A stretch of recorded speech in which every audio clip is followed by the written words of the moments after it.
It's 27th of April today, 2024. Alexey Arestovich is online with us. Good evening, Alexey. Hello. Friends, please do not forget to post your questions and things you want to ask Alexey in the chat. But before we start, do not forget to click the like button and subscribe to each of the channels and to the privateer station if you are listening or watching that in English. I'll start with some operative information this night.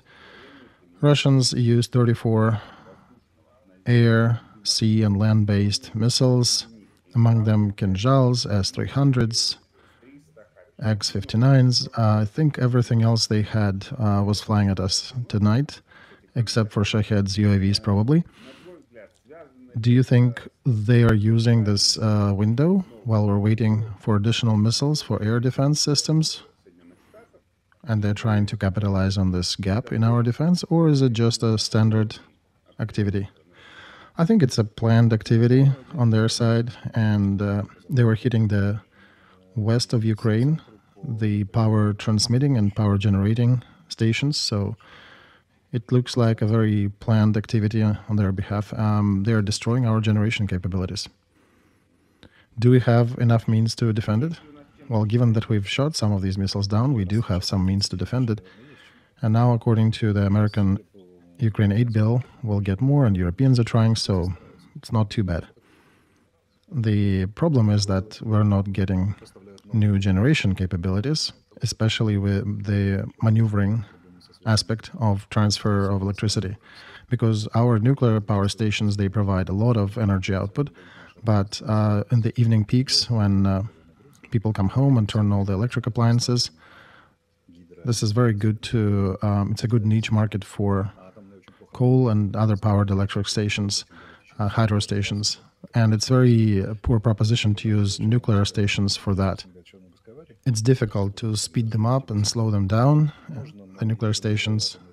Recently we celebrated 38 years of Chernobyl disaster. That was the one when they tried to speed it up and slow it down. It's doable in theory and in practice. There are some stations that can do that, but it is not the most convenient way of covering the gap for the peak demand. Right, repairing is not so easy, I agree. But with all that support from the West, do we not get enough in terms of energy, spare parts? Do you think it will not be enough time to fix things until winter comes? Well, there is another way, Vasil. You can start building portable gas power generators, and that'll be very distributed energy network. This was in plan in May of 2022 that some specialists voiced on Yuri Romanenko's channel. It was repeated several times after that, brought into the public attention. Viktor Kurtyev, Taras Grudny, and the others, they showed the details, how it can be done, and what Russians will be doing. And it seems like everything is going exactly what they predicted things to be. At least on the Russian side, they're taking out our grids. For some reason, our Ministry of Infrastructure didn't follow their recommendations. Only Russians follow their predictions. By the way, there is a scandal now going on. I don't know if our listeners do. The transcript of the meeting of the government has not been published. First time in history of Ukraine, first time in 33 years, it's the first transcript that has not been published, and there is no video. The only fraction that voted to prevent this material from coming out is Zelensky's party. Everybody else wanted it to be public. What leaked is that there was a lot of abuse discovered in terms of expenditures with the names of Kobrakov and Nayom. Over 50 billion of hryvnias, according to the data, it's about the same amount that Ukrainians donated to their armed forces over 2 years. Over $2 billion were spent to physically protect generation power plants, but they completely negated to defend transfer stations and other blocks of the grid. And now they're talking about probably creating a special investigating committee to uncover all the details of how the monies were spent. But the transcript is still yet to be published. People who were at this meeting are saying that there'll be a sensation, a bad one, if it gets published. So the question is why they're hiding it. Do you think it'll be a big scandal? Yeah, it definitely will rattle the society a bit. It will not make the position of current power in Ukraine better, especially overseas as well. This is attacking the freedom of speech in a serious fashion. All right. Just the fact, yeah, sorry, just the fact that they are not publishing it. It should be public, it should be out in the open. It's important for our allies to see the details. This is crossing all the boundaries. Okay, let's wait. Perhaps it will surface eventually. For now, let's continue with the agenda. Ukraine Armed Forces on the 27th of April attacked Kushevsky airport and also Ilsky and Slaviansky oil refineries in Krasnodar region in Russia. Before that, also several oil reservoirs were hit, several depots. So the discussion is, do you think Ukraine will cease attacking Russian oil targets, or we shall continue? And there was some suspicion that we paused attacks because of adopting the Ukraine aid bill in the United States, but apparently we haven't. All right, we shouldn't be. They're hitting our stations, we're hitting theirs.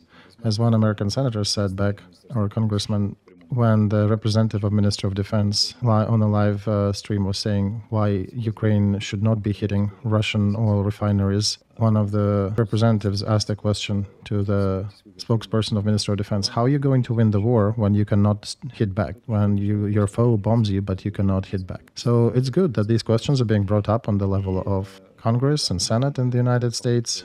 And I think this conversation from the Minister of Defense that they initially tried to push on us to not attack oil refineries didn't take off even in the United States themselves. So do you think, Alexey, we can use our aid from our partners to hit Russian targets? Well, I don't know, depends. Because drones are actually rather effective. They fly for 1,000 kilometers, over 1,000, and even ATACMS can reach maybe 300 miles, right, compared to that. So not too far. Will Americans give us Tomahawks? I don't think they're ready for that. So for now, I think perhaps UAVs only. Well, okay, maybe we should start a conversation about Tomahawks. The dialogue has been going for a while, Vasil, but I can tell you that average percent to which our requests from our allies were satisfied, even when I was in the office and saw that in those good times, the satisfaction never exceeded the threshold of 20%. And we didn't ask anything excessive. We asked the bare minimums. We were always very reserved in what we're asking for. And they never satisfied our asks for more than 20%. I don't know how the things are now. I have lost access since I left the office of the president, but I have not seen more than 23% on any single nomenclature item. And I suspect now it's even less. More questions from our viewers. Alexey, sounds like Zaluzhny got an agreement and he's going to go to Great Britain now. I don't know, should I ask him again? Right, you have an exclusive direct channel to him. You can, maybe, on air. No, I think his press secretary should take care of it now. I've done it once during the streams. Let's not abuse it. One of the viewers questioned, did you record an interview with Russian blogger Yuri Dud? No, he disappeared. He asked me twice about it. We agreed twice, and then they disappeared. How long ago was it? I think last time it was about 4 months ago. We talked with his manager. All right. Next question. Second in command after Shoigu in Russian Ministry of Defense, the lover of expensive yachts and Saint-Tropez, has been detained. Do you think they'll detain more? Well, there's a big discussion now going, right? If Ivanov was stealing so much, and supposedly he was arrested because of the material leaked by Ukraine security services, why did we leak that information? If he was stealing so much, we probably could use him there in his position. What if they appoint somebody who will be more effective? However, I question Russian abilities to appoint somebody who will be stealing less, so I'm not too concerned with that aspect. But the discussion is interesting. Right. Do you think it's good for Ukraine if Shoigu will be replaced? Russian Minister of Defense? Depends for whom, Vasil. We need to know both questions in this equation. Whom is he going to be replaced for? If they're going to replace him with somebody smart, of course it's not good for us, but if somebody just as dumb or even worse, then sure. Putin's plans to counterattack in May, June, and our activities in preparation to repel that. Some of our viewers ask. Well, the actions are the same every time. They're trying to advance and we're trying to stop them. They're trying to create 2 operative balconies in Donetsk region, probably even 3. If you open the map in Google Maps, you can look up Ocheretne, just zoom in, There are two entrances from there to actually three crossroads. Pokrovsk itself is a big crossroads. Military hospital used to be there, and it's a big transport intersection. And that's almost the border of Donetsk and Dnipropetrovsk regions, a serious area. Second, Konstantinovka crossroads, a bunch of roads go there, and then the road to the north to Kramatorsk. Bakhmut was a crossroad, and now Chasov Yar is the next one. If they break through Chasov Yar, they will go to Konstantinovka after. And Severodonetsky channel is blocking a lot of activity, a lot of push-through, because it's difficult to go across it. But in Chasov Yar, there are two parts of this canal that goes underground, and that makes it much easier to go across. That's why they're pressing their offensive in those areas. And they're trying to semi-encircle our troops in that area. They're going from Donetsk to cut the road Pokrov, Konstantinovka, Pokrovsk. That's one of the operative balcony they're trying to create. And the other one is via Chasov Yar to approach Konstantinovka. And then they will have a task to cut off our Severodonetsk protrusion that blocks the group from Lugansk region and Donetsk regions from connecting and acting as one force. Do you remember how many lives they spent earlier and equipment just to cross Severodonetsk? When at one of their attempts to cross the river, a lot of people and a lot of equipment, a lot of their invaders were shot down. About 2 battalions worth, that's how much they lost when they tried to cross Seversky Donets river. That is separating these two groups. And one thing, it's difficult, it's not an easy task, but when we're also attacking them while they do it, that makes it nearly impossible. But if they succeed in creating those two operative balconies in June, then perhaps in August with new forces that they'll aggregate on the territory of Russia, because right now they're solving everything with moving troops from other parts of the front to that area.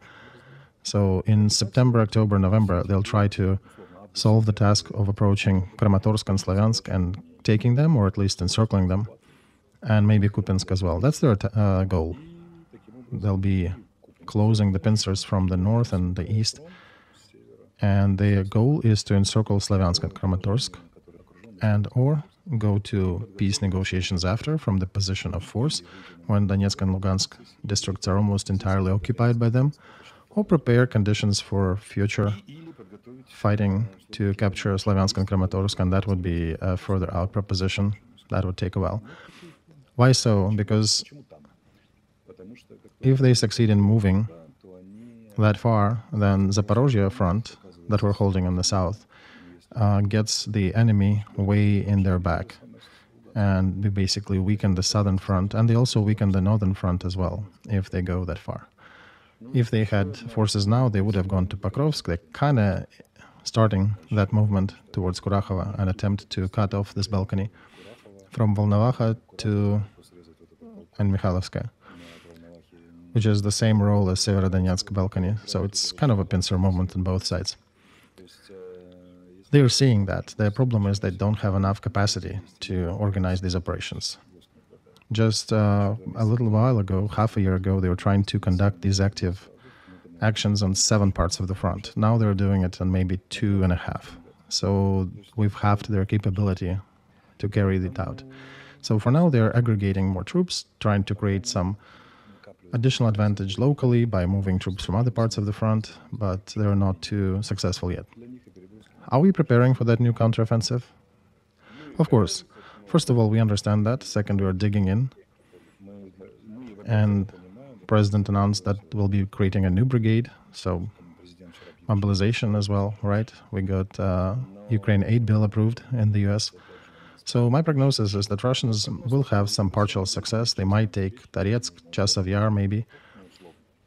They probably will cut some roads and will give us some grief this way, but they do not have enough resources to solve all the tasks that they're posting in front of them, even with their strategic reserves. First of all, they're shitty fighters.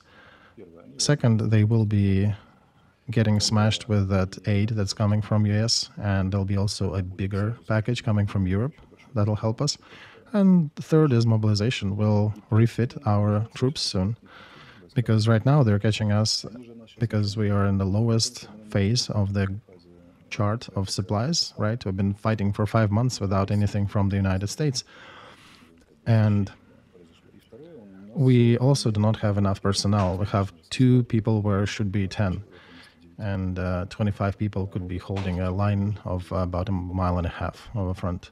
So it's difficult for us, and that's why we needed to mobilize. We needed to get this support packages, which I think were connected. I commented on the New York Times publication, and I have a question to our congressman. Why, for 5 months, you've been adopting this bill? Why did it take you almost half a year during the biggest war? And Americans are asking the right question. Alexey, sounds like our problem with the southern border in the US, where we don't have hot war going on, is of a higher concern that your hot war with Russia for you, because we voted our southern border and discussed and prepared the bill much faster than you guys did. And the terms and duration, how long it took us to get this mobilization bill ready and adopted, it's criminal. This is purely criminal. It's too long. Ukrainian counteroffensive, when do you think we can? That's unrealistic to predict, and I think at least for the next half a year, we will not be pushing forward. We'll be in deep defense. For that to happen, we need to be getting maybe 5 times more than we're getting now in a very short term. And even then, perhaps we can aggregate some stuff somewhere for a small push to cut some supply line or do something with them on the front. But it will not be a big counteroffensive. It will be just some activity during repelling Russians' counteroffensive. It will not be us pushing the enemy, liberating our territories at large. No, it will be some tactical solutions to help, to aid with our defense. Another viewer question, please comment on mobilization of convicts, of inmates. It depends upon the conditions. What inmates, what are the terms? It's very subjective, very detailed question. Remember, we were laughing when Russians were doing that. Then it became not so laughable matter, and now we're going to the similar practice. Now we, of course, are using a more sparing legislation. Nobody will be sending them just to die under the bullets like Russians did. But yeah, it's still a delicate proposition. What we're talking, though, is about, we need to clarify, it's about military servicemen who have experience, who know how to fight, who were imprisoned for certain violations, and who seriously, sincerely express desire to repay their debt in blood in the front. So if we find a way to use them, to make sure we do not let them aggregate and congregate together, because criminal culture will deteriorate our military culture. I am generally cautiously for this experiment, but it has to be done very carefully. And again, this is a chance for amnesty, and we understand that criminals are also people. They should have a chance for an amnesty, and they can earn it. So generally, it's a good thing in public activity list, but it needs to be done very carefully. Another question from viewer, tornadoes in the United States, floods in China, other cataclysm. Do you think, Alexey, the planet is tired from us? No, that's not how I think about it. Not too many people are talking about it, but this maybe is connected, and some people are saying that it's connected to the global warming. I heard from astrophysicists that for 50 years the sun was increasing its activity, and this year and next year are the years of the maximum, and after that it'll go down, and all these things will supposedly go down as well. By the way, people think that tides are connected mostly with the moon. Not only with the moon, also with the sun cycles. I mean, the sun is holding Earth in orbit, so it's not too big of an issue to also affect tides. So not everything in our nature studies book back at school was entirely correct with the modern views of specialists on this. So I'm mostly considering that this is a year of the active sun, rather than the Earth is tired of humanity and is trying to shrug and get us off. Dear planet. Alexey, what do you think will happen with Belarus after the war? We are entrapped here in Belarus like in some weird trap or prison. The only hope is for victory of Ukraine. And I'm going to add to the question of the viewer that KGB statement from Belarus that UAVs were flying from Lithuania, and that Lukashenko is talking that opposition wants to capture a region and bring Western troops there. So there is something happening there. We are not sure what's happening in Belarus, Vasil. Lukashenko is a trickster. He holds Belarus from engaging actively in this war, and from time to time he goes in the world arena and says that he welcomes Russian nukes or does something else. And this is his manner of avoiding actual engagement. So that could be another trick in a good sense of it, because he is holding his country from actively engaging in hot war. But we'll see. We'll see. As for what will be with Belarus after this war, I want to say Belarus is a key country of the Eastern Europe. It provides connectivity way better between Baltic and Black Seas. That's why the destiny of Belarus is of interest to many, and many countries will be looking at it. And it, of course, depends upon Ukraine and our success in this war, which I hope we'll achieve. But overall, the disposition of forces after this war will be the limiting factor. If Russia will remain strong, then, of course, their influence in Belarus will be heavy. If they'll become weaker, then perhaps Belarus will get a chance to be free from that. All right. Once again, reminder to our viewers, do not forget to subscribe to Alexey's channel and to Privateer Station. All right, let's also talk about the fundraisers. It's better to bring it up during the middle of the stream. What are you gathering the money for?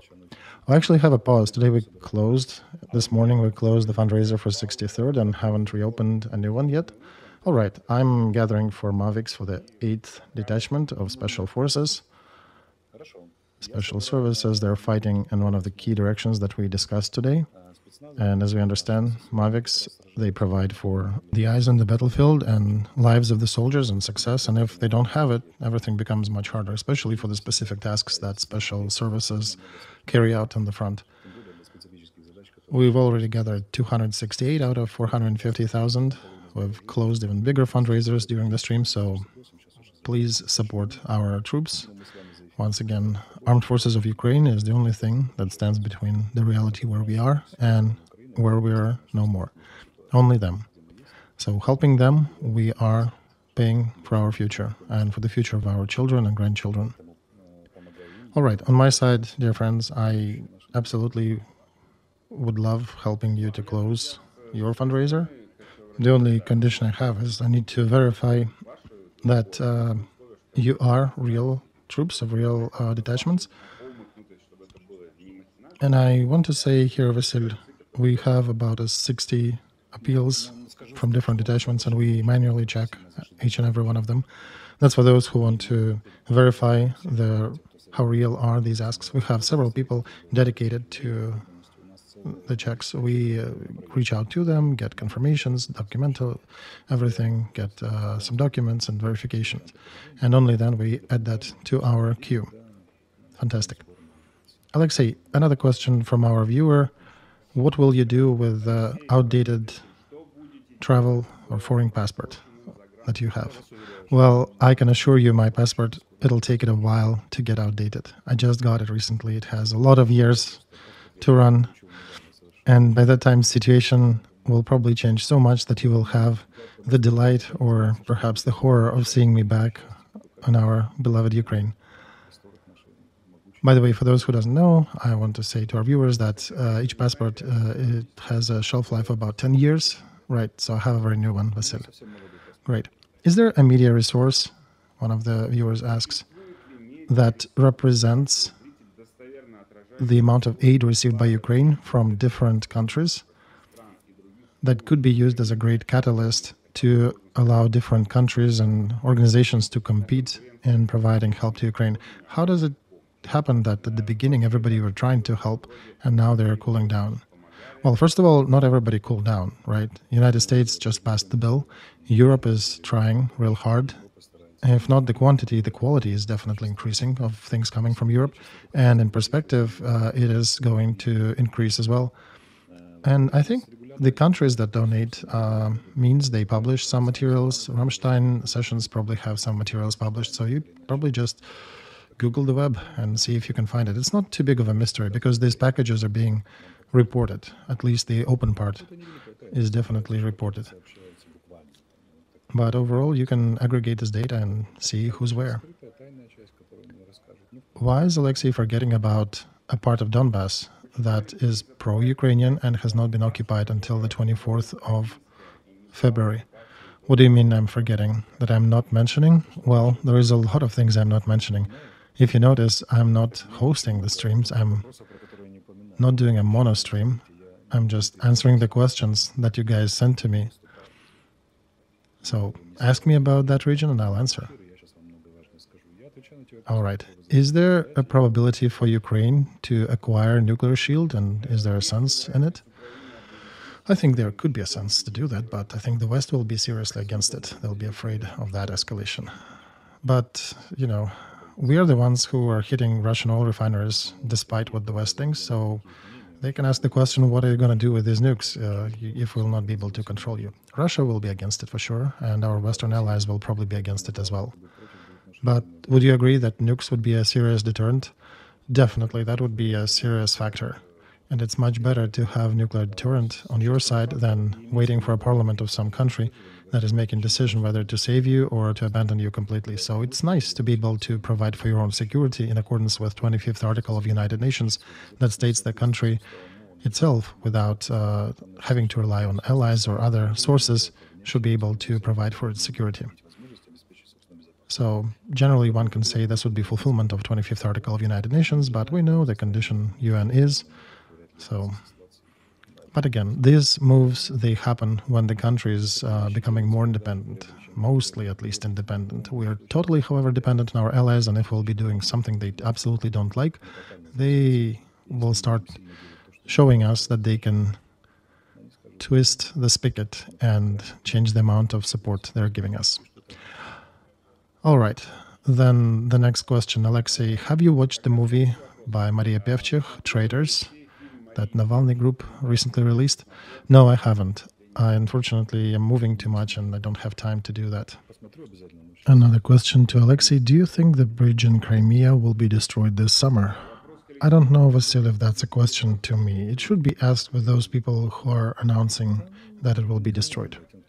I can say that if we are indeed getting ATACMS, then the ones that fly for 300 kilometers, then perhaps we will hit the bridge in Crimea. Will it be destroyed as a result of this strike? We don't know.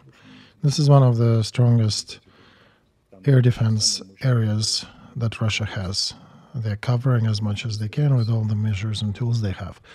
On the other hand, we have been rather successful in attacking targets in Crimea, their warehouses, their launch pads and other facilities. It showed that we are rather successful in this, so we'll see. We can say that Russian military leadership building the railroad alongside the land corridor to Crimea, emphasizing this project, they're basically indicating that they do understand that Crimean Bridge will be likely destroyed or will be attempted to be destroyed. Otherwise, they would not be speeding up this railroad construction and reinforcement. So, do you think the attack on the Crimean Bridge may be a precursor to the occupation of Crimea? I think, Vasil, we're not ready to discuss that. For now, we need to make sure that we need to interrupt their logistics. This will be part of operation to disrupt their supply lines to the front. Right now, they still have 7 airfields in Crimea that launches jets, that launches gliding bombs. And we need to continue weakening their infrastructure, their military infrastructure in Crimea. That's what we're doing with their targets on that peninsula, with the Black Sea Fleet. So, as a heads up for population in Crimea, we were hitting the military objects and we will be continuing to hit military targets there. Another question, how should we treat people who left Ukraine and who are not helping Ukraine right now? How should we treat them after the war? We need to create all conditions that they come back after the war, and we need to amnesty each and every one of them, even those who left the country illegally. That's what I would do at the end of this war. Full amnesty to our citizens.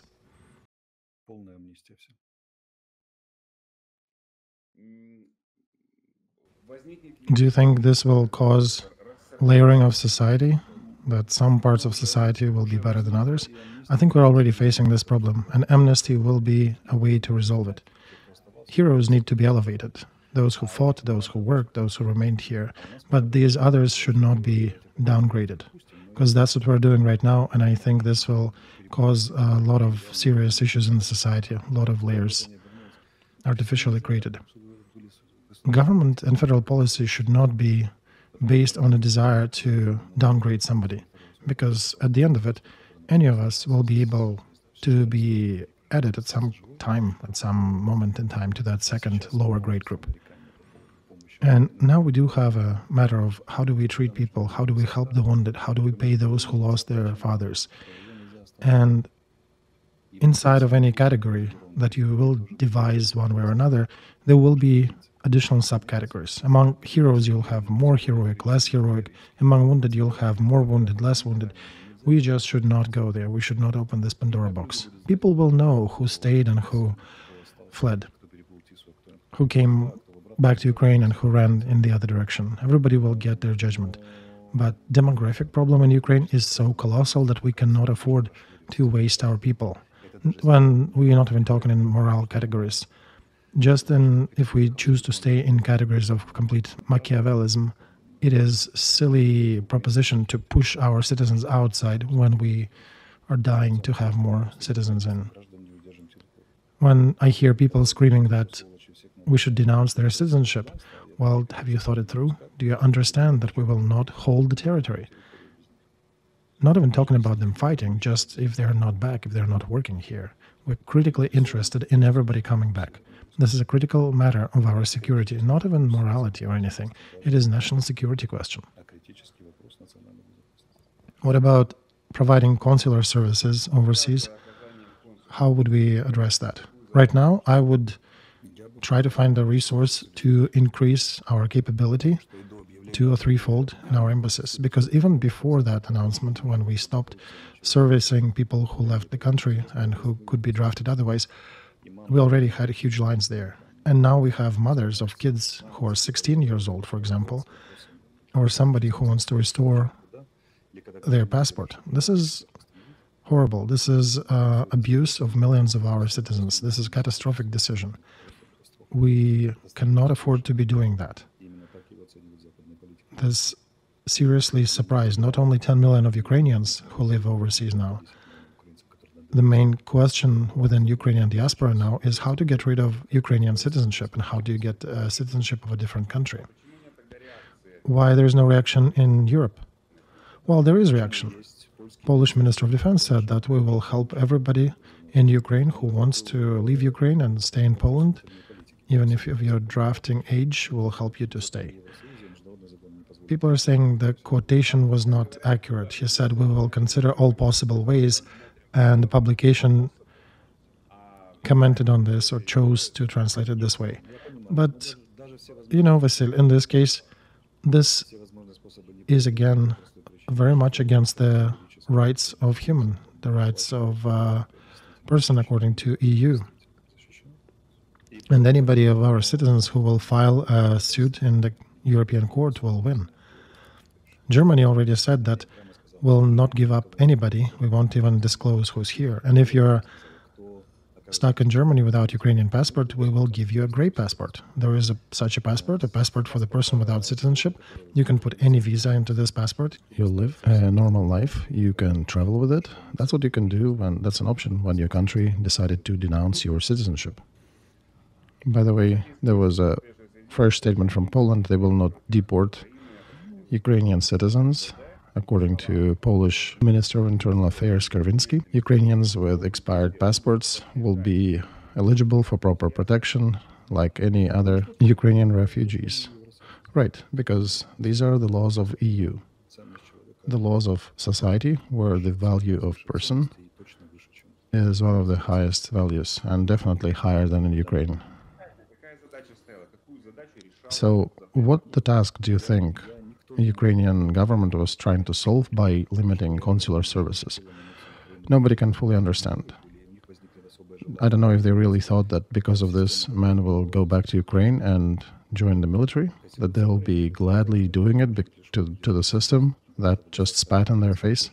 Constitution implies that nobody can be withdrawn all that support and rights from. And our Constitution supports that. That's the rights of our citizens. Plus, it is immoral to just dump and forget our citizens.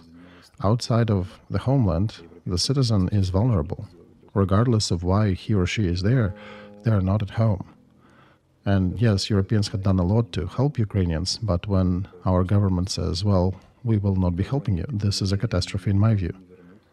They will not bring anybody back with this enforcement. They will not enforce anybody to join Ukrainian military, but they'll definitely repulse a lot of people from the idea of working with Ukrainian government. You can't imagine what's going on here outside of Ukraine.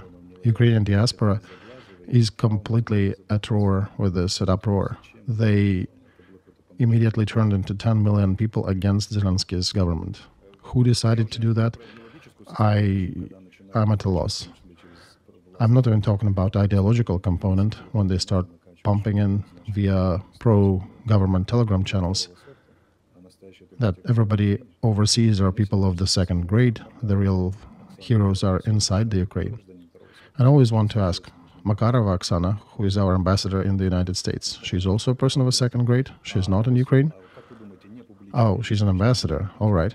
What about public and non-public diplomacy? Does it solve different matters?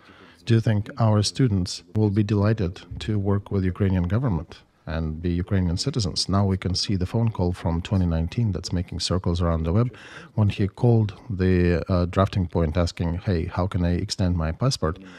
And they're telling him, no, you are a deserter because you are not on a roster. You're failing to show up in person. And he's been studying there for 2 years. All he needed was just to extend his passport till he's done with his course. So, and also a lot of people who left the country, maybe even 10 years ago, 15 years ago, there are people who are donating to the country, who are supporting their families, who are doing a lot for Ukraine being outside of it. Starting with that they associate themselves with Ukraine, with Ukrainians. And all these people are in crosshairs of this government because of this action. So imagine you've been out there donating and supporting your family and donating to military and, trying to take another piece out of your budget to do it. And if you think people in Europe are rich, think again. Average salary in Germany recently was recalculated. It's about 1,500 euros. So it's a rich country with not too rich people. And a lot of our refugees are barely making it and then still supporting our military, still supporting the families, and then the government turns at them and spits in their face. This is a catastrophe. This is one of the biggest mistakes, if not a crime, made by Ukraine over 33 years of its independence. This is a catastrophic decision, catastrophically wrong decision. My position is simple. Amnesty for everyone and make sure our consular capacity is at least 3 times or maybe even 10 times increased. I'm not even talking about rights protection for our people, at least some consular services. If somebody lost a birth certificate or something else, so that moms can figure it out for their children. Very often your entire presence overseas or the other country depends upon you providing proper documents on time. And your government is withdrawing this capability from many of the citizens. Why? All right, Alexey, tell me please, social aid from the Western countries, do you think it will diminish this year? No, that rhetoric usually comes up at the end of summer and in September because they're discussing budgets locally and local citizens of EU countries get upset. Consider that an average German citizen has maybe 200 to 50 euros left after they pay all the mortgages, all the food, all the other expenses monthly. They're not too rich of people, and then the government tells that they need to donate that much to aid Ukraine. It's difficult, it's a difficult decision, and there are always politicians trying to address this in different capacity, including limiting the influx of citizens from other countries, refugees. And in Europe, they are running into a demographic crisis. So all these millions of Caucasians who came from Ukraine, right? People who looked exactly like Europeans, who are also skilled, who can integrate well, who bring a similar culture with them. Those who integrate well, who learn language, who work in those countries, they're actually rather sought for as a resource. Well, they need to learn the language first, right? Well, initially, the first wave had some troubles with it, but it's been 2 years, Vasil. Many of them already are integrated. However, there is also another group. Many of people who left, for example, are retirees from Ukraine, right? It's hard to expect that they'll integrate. And they're still finding some monies to donate to armed forces of Ukraine to support their sons and daughters fighting there. And many of them have moved because their regions were destroyed, their houses were destroyed. And it's a bit difficult to expect some heroism from them to learn the language, to integrate properly. They're older. And those are the ones getting the subsidies from the government. However, for the integrating ones, a lot of good conditions are and welcome terms are being offered. I'm surprised at how much the West is welcoming us. Europeans getting maybe extra 200 euros after all bills are paid a month, they're not too rich, right? Going to a good restaurant is, budgeting that visit. And yet they're still helping Ukrainians. We very often discard that, but it is a serious strain for those who do. And it is a problem, it is a budgetary issue, right? And when Russian gas prices increased, that also hit them rather painfully, yet they're still clenching their teeth, helping Ukraine, and the polls are showing that they indeed provide support at the same level, they want to keep it at the same level. These established countries understand, far from war, and their country budgets are bigger, right? But still, their people are not rich, and what they're giving to us, we should be more thankful for it. Even not so much to the governments, but to the people who support it. Alexey, after the strikes in our energy system, there are a lot of questions. How are we going to enter the next winter? Do you expect another wave of Ukrainians leaving our country for Europe? This is unknown still, Vasil. We need to see what will be our generation like by winter. Now, July, August will actually show a good picture because of the air conditioning and excessive heat that will need to be taken care of, so we'll see. And main power shutdowns will be not because we don't generate enough, but because we'll have issues transferring or routing the flows. So we'll see what happens, but not the last element of how effective will be due to that investigation. How did we spend money for reinforcing and protection of our power grids? That's why if I could direct, I would direct attention of our society to make sure that this investigation doesn't end in nothing. Do you think means justify the goals? No, never. If I'm following Strugatsky values here, if you have to do shitty, questionable things to achieve your idealistic goals, your goals are worth that shit. So, another question, Alexey, about the Intel officer Chervinsky, if you can comment on this, perhaps. I'm not a specialist about Chervinsky. Formal accusation is that he failed an operation to outplay the Russians, and there was supposed to be some jet being stolen and landed on our airfield, and instead there was a strike on this airfield and there was a jet on our side destroyed, as far as I understand. On the other hand, he was also, and that's what on the conspiracy side, he was involved with removing nephew of Yermak from his position when he was caught red-handed. Remember when Yermak was caught in a video, his nephew was caught in a video saying, "I solve questions for money," and that officer was the operative investigating it.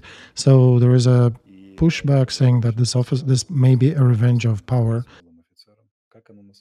towards this officer.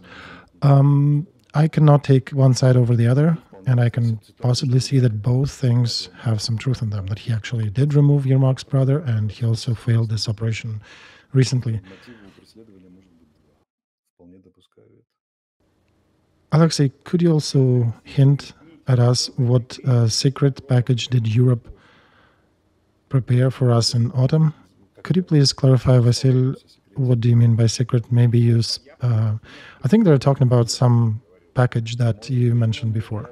Well, no details, but it'll be a big package from Europe to help Ukraine and to help European military capacity as well. This will all happen after elections to European Parliament. Also, speaking of this, US aid package and British aid package. British Minister of Defense actually said he has nothing against Ukraine using long-range missiles to hit Russian targets.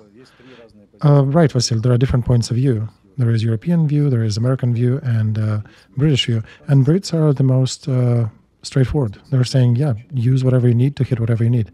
Problem is they're poor and they don't have enough means to help us with. But they are giving us some of those missiles. I'm trying to remember. This is a new targeted gliding bomb, and that'll be a good option once we get them. Anyway, another question to you, Alexey. Our viewers are asking, do you have a wish to record perhaps a Master and Margarita book, audiobook? Right, I do have this idea, and I want to do it. And by the way, one of the issues I have with our current leadership in Ukraine is that being outside of Ukraine, I cannot continue my hobby recording these audiobooks. I would love to still be there in Ukraine, and even though under bombs and missiles, I would still be doing my usual work. So I'm taking joy in being able to work for Ukraine overseas, but what I cannot forgive them is that they interrupted my recording of these audiobooks. This is a very important personal existence, personal joy, and it's like in that movie about the cinematography. You said shitty movies and worthless mules. I can forgive you mules, but only mules. And that's exactly my attitude to Zelensky government in this regard. What about the criminal persecutions that you're facing there? Any updates there? Yeah, there are a couple. I posted recently my social media on the current state. One of the congresswomen in Ukraine apparently got upset with me in one of my seminars, playing the role of a character who is cursing women and accusing them of everything and telling to hit them. And right the next second of this example, I'm saying that this is not the way to do. This is not the way to be. And they cut out exactly that piece and compared it with the abuse and violence exerted by Russian troops over Ukrainian women. And recently the court made a verdict. And as a little liar that she is, she distorted the verdict of the court. She said that the court denied Arestovich case against her and proved her rightness in this way. And I published the real statement made by court in my social. He surprised me. It was a very smart decision by the judge. He said the following. He said the words of Irina Sassoon carry negative characterization. And the comparison was extremely sharp that she brought in her case. They actually watched the seminar and concurred that phrases in question by me were used metaphorically, hyperbolically, and by the way, that seminar, the goal of this seminar is to bring up more respect to women in men and also teach women to have a little more respect to themselves. So the court basically said that even though Irina's statement was very sharp and negative, it is a personal opinion and cannot be prosecuted against, basically disallowing our case against her. But the court did acknowledge that her statement was super negative and my statements that she attacked were metaphorical. We're figuring out the details of this case now with my attorney to see if we can continue pressing the charge against her, or whether should we drop anti-defamation lawsuit against her at this point. But the core is that the court acknowledged that her statements are extremely negative, and mine, that she started with, are essentially metaphors and hyperboles. So Natalia, what's her name? Pipa and Sassoon and 29 other deputies that they rattled in Congress, they gathered to sign a petition to arrest Arestovich because of some supposedly sexist statements from that seminar, which are not, according to court. And by the way, when they were reporting on that, when there was a campaign against me, they grabbed some videos from the seminar, they disclosed people's faces in this video who were attending without their permission. So we had 29 congressmen in a country at war dedicating their time and effort to try to arrest me on the bogus charges instead of voting for mobilization bill and other things that are direly needed for the country. So yeah, they violated a bunch of copyright laws, granted me the title of the sexist of the year, trying to interrupt my speeches in the Western universities on the bogus charge again that I'm sexist for whatever reason. And even the court made their opinion and judgment. They're lying about that judgment now. That's what I have to deal with in regards to those cases. And these are not regular citizens of Ukraine. These are congressmen and women. So that's what I have to dig through while doing all the other work. And those people who sometimes scream on my socials, Arestovich is a coward, you need to come back to Ukraine. I have a question for you. Have you had 29 congressmen with a big appeal to arrest you as a scoundrel who calls to strangle women? When and if you will face such adversity, I will consider that you understand my current predicament. Until then, I'll be making my own decisions. Thank you very much. Well, Alexey, I'm foreseeing some people stating now that you compared accusation from our congressman, equalized it with sitting under the bombs in Ukraine, with the real threat of death. Well, excuse me, am I sitting outside of Ukraine from the first day of war? I've been there quite a bit during the war. And by the way, I'll open secret here to our small audience that I've spent 2.5 years of this 10-year war on the front. And when everything was starting back in 2014, I was at the forefront of it. And now when the hot phase started in 2022, I was again in the crosshairs on the podium fighting the information warfare, and quite a few different experts acknowledged that Arestovich single-handedly prevailed over Russian disinformation at the beginning of this war. And I'll also open another big mystery that it's only me out here, outside the country. My relatives, my children, my parents, they're all back in Ukraine. Where's my father, mother, nephews, cousins? My whole family is in Ukraine under the same bomb. So when you say that we're somehow special class, no, we're not. Those heroes who are bringing up these accusations, this is pathetic. When I do have, unfortunately, this congressman attacking me, I need to settle that case first before I can come back. And given that I'm not just sitting here outside of Ukraine, I'm actually doing a lot of work for our country. So another question, people are asking, which book is your favorite? And also, what do you think about Ivan Franko? Probably Master and Margarita and Faust and Divine Comedy. There are a lot. I would not name one. I can name my favorite movies. Train to Yuma, that would be the Western, and Per Aspera ad Astra from the Soviet world made. Per Aspera ad Astra actually portrays a world I would like to live in with its ideals. And Train to Yuma is about existential choice of people between the good and the evil. If one would pose a question like that, between God alive and God imagined, God loving and God disciplinarian. I have a seminar on this topic if one is interested. So, what else was there? Ivan Franko? Okay, very non-standard figure. I respect him for a lot of work in the term area of Ukraine, Rus, and that was his term, by the way.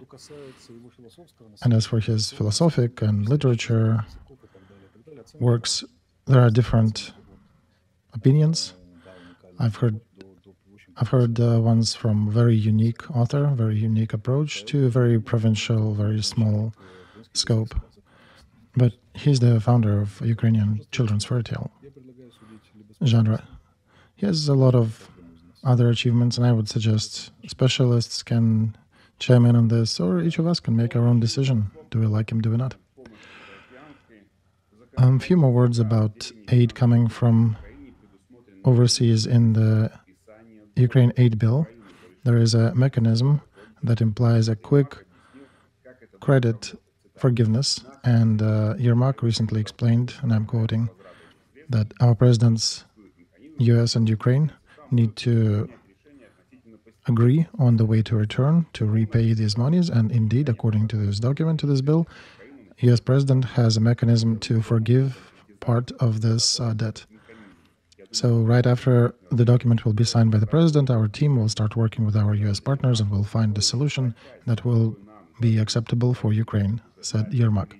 So in that part that we are getting as a credit, we can basically not pay it back. Is that so? If such a decision will be made on the West. Right. In my experience, I would say that all our fear-mongering about BlackRock coming here and Ukraine being in debt forever with its natural resources, this is all Russian propaganda. It's much easier for the West to forgive the debts than to try to recover it if it's difficult to. The West is planning to install something like Marshall's Plan at the end of it, of this debacle of this war, to make sure that we are in a good economic shape so we can pay it back. One can say that the West often makes mistakes and has its own strange proclivities and interesting decisions. I, however, am not too afraid of this credit. I think part of it will be forgiven, and what we can pay back, we will pay back. Remember, there was also a land-lease option, right? That's another one some people were afraid of. In essence, it's the same. You get equipment and you return only the ones that are not destroyed during war. So this is essentially a land-lease element.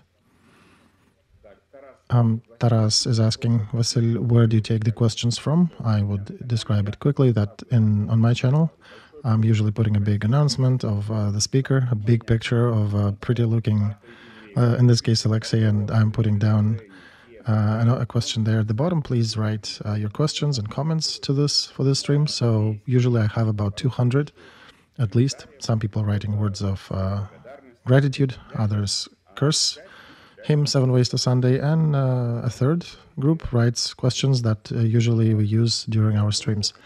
I also wanted to ask one more thing about air defense. Zelensky said we do have Patriot systems that our partners have and they could donate to Ukraine, but unfortunately they don't have decisiveness to deliver it, which is sad because we definitely could use them and they could provide that essential element in defending our skies and our cities from Russian missiles.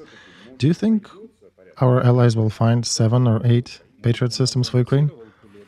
Well, Kuleba, our Minister of Foreign Affairs, announcement about some Patriot systems coming soon, right? So he's working. I am optimistic here. I think we'll find enough eventually. So President is making a remark here that Israel was defended by France and Britain and all the countries, and they're not doing that for Ukraine. Why so? Well, this is not exactly a correct comparison. Israel was defended from Iran, and we need to be protected from Russia. Very different risks of escalation, because for the West to be against Iran versus to fight a hot war against Russia, very different propositions. Then Israel is in a different position. They're the closest ally of NATO, like Korea, Australia, like those 6 special countries. We don't have that level of agreements. We don't have that level of protection. Why don't we have it? Because, once again, I'll remind our viewers that back in 2010, our people answering the question, do we want to join NATO, mostly were saying no, and NATO made their own conclusions. Well, for example, there were some missiles flying this morning, hitting the western part of Ukraine, Lvov and Ivan Franko area. Poles brought their aviation defense up in the air a couple times. I don't know, what was it, F-16, F-35s. But imagine they got in the air and they shot down Russian missiles. What happens? Well, shooting down a missile falls under 16, I think, or 18 signs of acts of military aggression against the country. So that would be an act of aggression against Russia. Even though if they're hitting Russian missile, that's en route to its target, yes, it still is a military aggression. But just as fine, the flight of these missiles over territory is also a sign of military aggression, and they were flying through Moldova territory. So the West is making its own decisions, whether to escalate or not to escalate, whether the risk of a single missile accidentally hitting something in your country deserves a full-scale response and potentially running a risk of starting a hot war with Russia for them.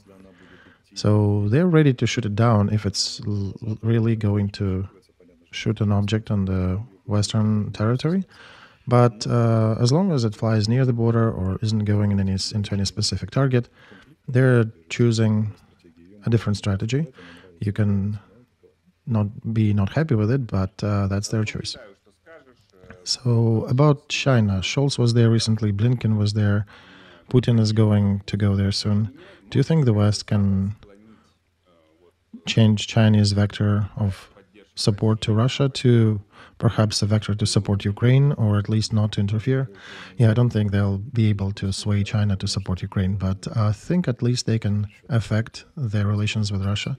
When the West stomped its foot on the economic side of relations between China and Russia, Chinese banks stopped interacting with Russian counterparts. And Blinken brought a long list of issues they have with China. And the official position was, China, you need to make your mind, because otherwise you are taking a pro-Russian position in this conflict, and we're not happy with it. And these are the things we want you to rectify if you want to have good relations with us. So China, I think, now it looks like they have the instruction to not provoke this conflict with the West for themselves, but at the same time, they're still operating in the gray area as much as they can, providing technology and exchanging their weapons for Russian technology. Apparently, it got to such a level that the visit of the Secretary of State is deemed needed to talk to China. So we'll see what will be the results. The West is rather stern in this question. They do not want China to support Russia. They're very vocal about it. Frozen Russian assets. How difficult do you think, Alexey, it will be given them to give them to Ukraine?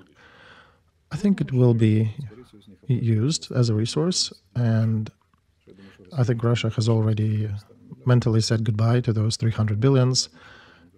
Directly, Western countries cannot transfer these monies. It's private property, which is one of the pillars of the West. You need to protect the private property. But Americans, for example, have voted for almost 6 billion of Russian assets frozen in the US will be transferred to Ukraine, and that's the first step. So that's a good development. All right, we've been over an hour live, and that means before I say thank you, I once again will remind you about the fundraiser that is going to be posted under that video stream.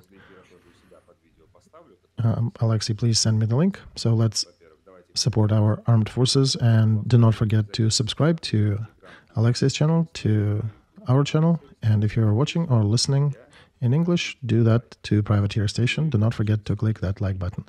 Very important. Thank you again for coming to our stream, and we'll see you in a week. Thank you, our viewers, for attention and for an opportunity to you, Vasil. Till later, guys. And people are asking how often? Once in 2 weeks. So not next week, but a week after. I think it'll be 11th of May. Right, 11th of May. All right. See ya. На всех, кто в Украине, тихой, скучной ночи желаю вам. Берегите себя и ваших близких. Украина обязательно победит. Алексей, спасибо.